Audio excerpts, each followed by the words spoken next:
हाँ जी बेटा देखो, नैक्सट टॉपिक है अपना प्रोजेक्टाइल हैविंग एंगुलर प्रोजेक्शन। ये ना मान लो आ एक्स एक्सिस है, आ वाई एक्सिस है। इतों असी एक बॉडी प्रोजेक्ट की, जिमें एक फुटबॉल समझ लो, उन्होंने आप यू वेलोसिटी के नाल इस डायरैक्शन च किक लगाई और जिस डायरैक्शन च आप किक लगाई है वो डायरैक्शन एक्स एक्सिस नाल लेट अस सपोज कितना एंगल बनाती है थीटा। हुण वो फुटबॉल या कोई भी ऑब्जैक्ट हो सकती है मूव करती हुई आ रस्ता कवर करती जाके कित्थे गिरी, बी पोजीशन के उत्ते जाके गिरी। तो आप इस मोशन दे विच की करना है, इस मोशन दे विच आपां एक तो आप दसांगे भी जिहड़ा प्रोजेक्टाइल का यह पाथ है, रस्ता है या नेचर ऑफ पाथ है, ये पैराबोलिक है, ये प्रूव करके दिखावांगे। फिर आप एक फॉर्मूला ड्राइव करांगे जिहदे नाल आपां इहदा टाइम ऑफ फ्लाइट कैलकुलेट कर सकीए। तीसरा फिर आप इसका हॉरिजॉन्ट जी हाइट, आ वाली हाइट जी है ये पता करांगे भी ये कितनी हो सकती है। फिर इन्हें हॉरिजॉन्टल रेंज कितना कवर किया वो पता करांगे। किसी भी पोजीशन ते इहदी वेलोसिटी की है वो वास्ते रिलेशन आप जो है वो फाइंड आउट करांगे। ठीक है राजे, सब तो पहले तुसीं की करना है, यू वेलोसिटी के दो कंपोनेंट्स बनाओ, एक हॉरिजॉन्टल एक वर्टिकल। हॉरिजॉन्टल वाला यू एक्स जिहदी वैल्यू ऑफ कोर्स आप बोलते होंगे भी यू कॉस थीटा, वर्टिकल वाली यू साइन थीटा होंगी है। ठीक है बेटा, let us suppose after some time t projectile इस पोजीशन के उत्ते पहुँच गया आफ्टर सम टाइम टी। ठीक है ना, और इस पोजीशन तक जो पहुँचा तो उसने हॉरिजॉन्टल डिस्टेंस एक्स और वर्टिकल डिस्टेंस वाई जड़ा है वो कवर कर लिया। ठीक है, और इस पोजीशन पर यदि जी हॉरिजॉन्टल वेलोसिटी है वो ऑफ कोर्स उन्नी ही है, मैं तुम बोलिया सीगा ना कि horizontal velocity through out the motion constant रहती है, पर वर्टिकल वेलोसिटी चेंज होती रहती है। वो इस पोजीशन पे कितनी हो गई, वी वाई। ठीक है, हुण जो आप सब तो पहला स्टैप करना है वो यही करना है कि ये जड़ा रस्ता है, ट्रैजेक्टरी है या पाथ है, इसका नेचर की होएगा, या आप इसनों पाथ ऑफ प्रोजेक्टाइल भी बोल देने हैं। अच्छा, हुण अगर आप पहले हॉरिजॉन्टल मोशन कंसिडर करिए जो हॉरिजॉन्टल डायरैक्शन एक्स एक्सिस के अलॉन्ग होंदा है, और आ वाला फॉर्मूला अप्लाई करिए S is equal to u t plus half a t x axis के अलॉन्ग, तो यू एक्स की वैल्यू एज यू नो वो जी है वो कितनी होंगी है अपने को, if you remember u x की वैल्यू यू कॉस थीटा है ना, टी नू टी रहन दो, तो ए एक्स जोड़ा है वो हॉरिजॉन्टल डायरैक्शन च जीरो होंदा है, तो एक्स कि इक्वल आ गया अपने को यू कॉस थीटा। ओके, अच्छा इंटू टी, इसनों नंबर 1 दे के इत्थे ही छोड़ दो फिलहाल। हुण सेम फॉर्मूला वर्टिकल डायरैक्शन लिए अप्लाई करो, S is equal to u t plus half a t square है ना। वर्टिकल डायरैक्शन की जी यू वाई है वो कितनी होंगी है, u sine theta, acceleration minus g. ठीक है ना, तो वर्टिकल डायरैक्शन में जो डिस्टेंस कवर किया बॉडी ने वो वाई। अगर आप सारिया वैल्यूज़ उपर पुट करिए तो इक्वेशन कुछ इदा की जी है वो बन जाएगी। ठीक है ना, ये टी की वैल्यू इतों निकाल लो जो कि x by you cos theta आएगी, वो आप इत्थे और इत्थे की कर देनी है सबस्टिट्यूट करके और सॉल्व करके आप वाली इक्वेशन बना लाँगे। ऑफ कोर्स ये इक्वेशन फिर किस दी बनी रहे, पैराबोला की इक्वेशन बनी है, तो इतों अपन पता लग गया भी जो पाथ है वो किमें दा है, पैराबोलिक। तो मैं बोलिया सीगा तुहानूं पैराबोलिक इक्वेशन की पहचान होंदी है कि we have 2 variable out of which square is on the 1 variable. ठीक है ना, और दूसरे विच पावर जी है वो 1 होंदी है। ठीक है, तो मतलब यह इक्वेशन जी ड्राइव हुई उतों सानूं पता लग जाता है कि जो पाथ है that is the parabolic path. Next देखो अपने को ड्यूरेशन ऑफ द फ्लाइट, भी किन्नी देर ऑब्जैक्ट जी है वो हवा दे विच रही, उसनों आप ड्यूरेशन ऑफ फ्लाइट या टाइम ऑफ फ्लाइट बोलते हैं। आ देखो पढ़ो की लिखा है, it is the total time for which the projectile remain in air. ठीक है ना, अच्छा time taken by projectile from O to H is equal to time of ascent, मतलब कि प्रोजेक्टाइल ने मैक्सिमम हाइट तक जाने लिए जो टाइम लिया है उसनों आप टाइम ऑफ एसेंट बोलते हैं।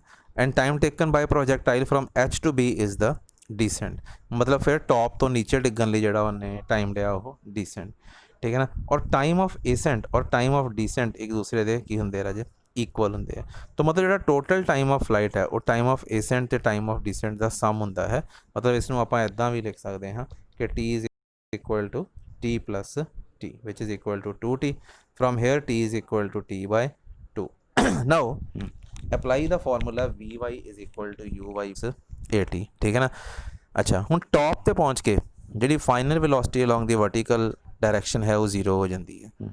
ठीक है ना, तो सारिया वैल्यूज़ अगर आप इतने पुट करते हैं तो v y zero, you know that u sine theta, a y minus g तो टी वाई ਹੁਣ ਇਸ ਇਕੁਏਸ਼ਨ ਨੂੰ ਸੋल्व करते करते टी किस दे इक्वल आ गया 2u sin थीटा बाई जी। तो बच्चे आह वाला फॉर्मूला है लगा ਤੁਸੀਂ ਪ੍ਰੋਜੈਕਟਾਈਲ ਦਾ टाइम ऑफ फ्लाइट निकाल सकते हो भी कितनी देर वो हवा दे विच रहा, तुहानूं बस u और थीटा पता होना चाहिए है। ठीक है। अच्छा नैक्सट आप पता करांगे मैक्सिमम हाइट या वर्टिकल रेंज। मैक्सिमम हाइट मतलब कि अपने मोशन के दौरान ਜਿਹੜਾ ਜਿਹੜਾ ਆਪਣਾ ਪਾਰਟੀਕਲ ਹੈ ਪ੍ਰੋਜੈਕਟਾਈਲ ਪਾਰਟੀਕਲ ਹੈ ਉਹਨੇ ਮੈਕਸਿਮਮ ਹਾਈਟ ਕਿਤਨੀ ਕੀ ਕੀਤੀ ਅਚੀਵ ਕੀਤੀ, ਉਹ ਫਾਈਂਡ ਆਊਟ ਕਰਨ ਦੇ ਲਈ ਤੁਸੀਂ ਆਹ ਫਾਰਮੂਲਾ ਲਗਾਓ v² - u² = 2as। ਠੀਕ ਹੈ ਨਾ। ਅੱਛਾ ਹੁਣ ਫਿਰ ਉਹੀ ਗੱਲ ਹੈ ਕਿ ਜਦੋਂ ਮੈਕਸਿਮਮ ਹਾਈਟ ਅਚੀਵ ਕੀਤੀ ਆਬਜੈਕਟ ਨੇ ਤਾਂ ਇਹਦਾ ਮਤਲਬ ਉਹ ਟੌਪ ey ਕਿਹਦੇ ਇਕੁਅਲ ਹੁੰਦਾ ਹੈ 0। ui ਤੁਹਾਨੂੰ ਪਤਾ ਹੀ ਹੈ u sin थीटा, ay ਦੀ वैल्यू -g। सब वैल्यूज़ उपर इक्वेशन च पुट करो और सॉल्व करते करते एच निकाल लो, तो यह फॉर्मूला तुहाडे कोल किहदा बन गया मैक्सिमम हाइट का बन गया। ठीक है ना। नैक्सट आप पता करांगे कि उसकी मैक्सिमम हॉरिजॉन्टल रेंज कितनी है, सॉरी मैक्सिमम नहीं हॉरिजॉन्टल रेंज जिहड़ी है वो किवें कैलकुलेट करी दी है। हॉरिजॉन्टल डिस्टेंस जिहड़ा है कितना कवर किया प्रोजैक्टाइल ने, या इदां बोलो कि एक्स एक्सिस दे अलोंग कितना डिस्टेंस जिहड़ा है वो कवर किया। ठीक है ना। अच्छा मैं थोड़ा फिगर तुहानूं दिखावां कि एक्स एक्सिस दे अलोंग जिहड़ी वेलोसिटी है वो ux है, मतलब कि u cos थीटा। ठीक है ना। अच्छा हुण एक्स एक्सिस दे अलोंग डिस्टेंस उन्हें आ कवर किया, तो जिहड़ा एक्स एक्सिस दे अलोंग इहनूं टाइम लगा वो of course time of flight होंदा है। ठीक है ना। तो यदा मतलब अगर आप एक्स एक्सिस दे अलोंग डिस्टेंस कढ़ना है या हॉरिजॉन्टल रेंज कढ़नी है तो डिस्टेंस किहदे इक्वल होंदा है speed multiply by time. X axis they along जिहड़ी स्पीड है वो u cos थीटा, तो टाइम आप ऊपर निकालिया सी 2u sin थीटा बाय जी। ठीक है। अच्छा now calculations shows that it becomes u² by g 2 sin theta into cos theta। बेटा ये ना हम ट्रिग्नोमैट्रिक फार्मूला होंदा वा 2 sin theta into cos theta is always equal to sin 2 theta। तो इस तरह साडे कोल वाली इक्वेशन बन जाती है हॉरिजॉन्टल रेंज। हुण अगर आप कहिए भी हॉरिजॉन्टल रेंज मैक्सिमम कदों होएगी, मतलब आप चाहते हैं कि असीं प्रोजैक्टाइल नूं जिन्ना हो सके दूर तो दूर सुट्टीए, दैट इज़ जिहड़ा हॉरिजॉन्टल रेंज आर है ये मैक्सिमम होनी चाहिए है। ये तां ही हो सकती है अगर sin 2 थीटा की होएगा मैक्सिमम होएगा। ठीक है ना। और sin 2 थीटा की मैक्सिमम वैल्यू बेटा 1 होती है, और वो उदों होंदी है जो 2 थीटा की जगह पर 90 लिखा होंदा है, that is 2 theta is 90, theta is equal to 45। ਇਹਦਾ मतलब ये हो गया कि एक प्रोजैक्टाइल ਅਸੀਂ अगर तुसी दूर तो दूर सुटना चाहते हो ना, तो जिस एंगल से तुसी उन्हें प्रोजैक्ट करना है that angle must be 45 degree. तो 45 डिग्री एंगल से कोई भी ऑब्जैक्ट सुट्टन नाल वो दूर तो दूर डिगदी हैगी है। जिवें मान लो असी फुटबॉल नूं 45 के उत्ते किक करिए तो दूर गिरेगा।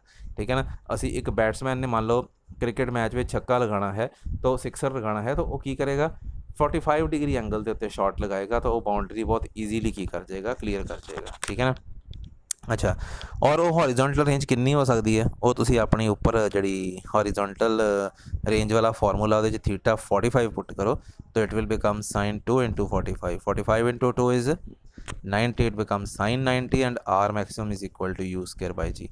this formula gives you the maximum horizontal range। ठीक है बच्चे।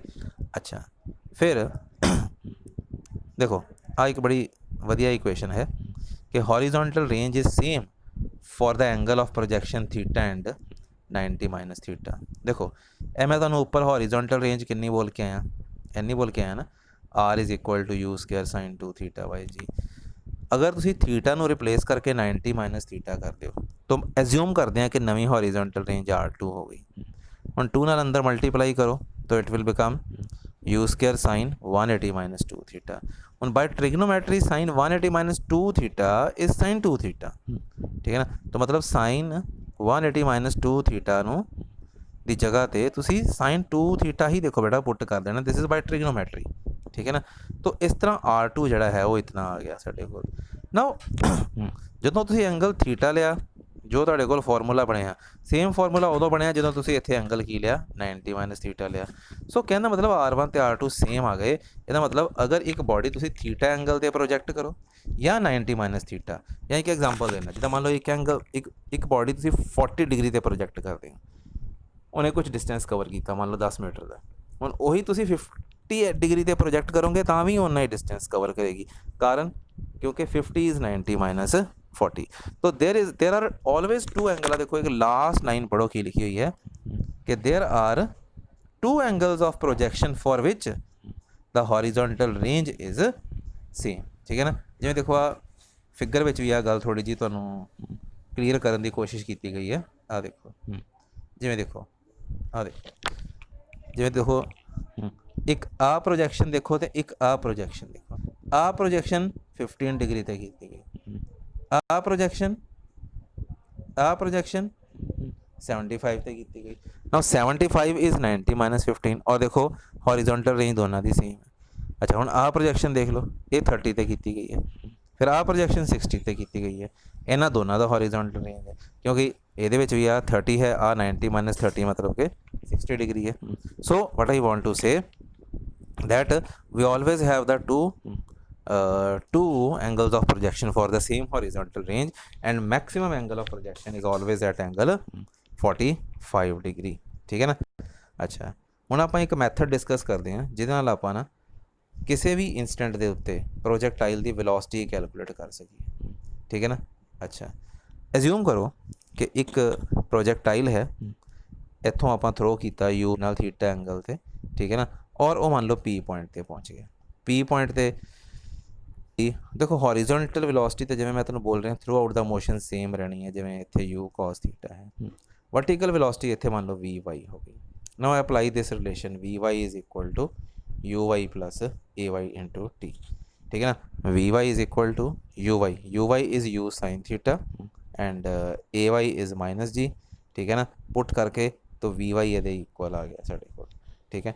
ਹੁਣ ਇਹਦਾ ਮਤਲਬ ਇਸ ਪੁਆਇੰਟ ਤੇ ਆਪਣੇ ਕੋਲ ਪ੍ਰੋਜੈਕਟਾਈਲ ਦੇ ਕੋਲ ਦੋ ਵੈਲੋਸਿਟੀਜ਼ ਹੈਗੀਆਂ। ਹੌਰੀਜ਼ੌਂਟਲ ਦੇ ਵਿੱਚ ਆ ਵਾਲੀ ਯੂ ਕਾਸ ਥੀਟਾ ਔਰ ਵਰਟੀਕਲ ਦੇ ਵਿੱਚ ਵੀ ਵਾਈ ਜਿਹੜੀ ਤੁਸੀਂ ਆ ਕੈਲਕੂਲੇਟ ਕੀਤੀ ਹੈ। ਹੁਣ ਜਿਵੇਂ ਮੈਂ ਤੁਹਾਨੂੰ ਵੈਕਟਰ 'ਚ ਬੋਲਦਾ ਸੀ ਕਿ ਰਿਜ਼ਲਟੈਂਟ ਵੈਲੋਸਿਟੀ ਕਿਵੇਂ ਨਿਕਾਲ ਲਓਗੇ ਤੁਸੀਂ ਇੱਦਾਂ under root of v x square plus v y square. Now ਇੱਥੇ ਤੁਸੀਂ ਵੀ ਐਕਸ ਅਤੇ ਵੀ ਵਾਈ ਦੀਆਂ ਵੈਲਿਊਜ਼ ਪੁੱਟ ਕਰੋ। ਬਾਅਦ 'ਚ ਬੇਟਾ ਜੀ ਕੈਲਕੂਲੇਸ਼ਨ ਹੀ ਹੈ।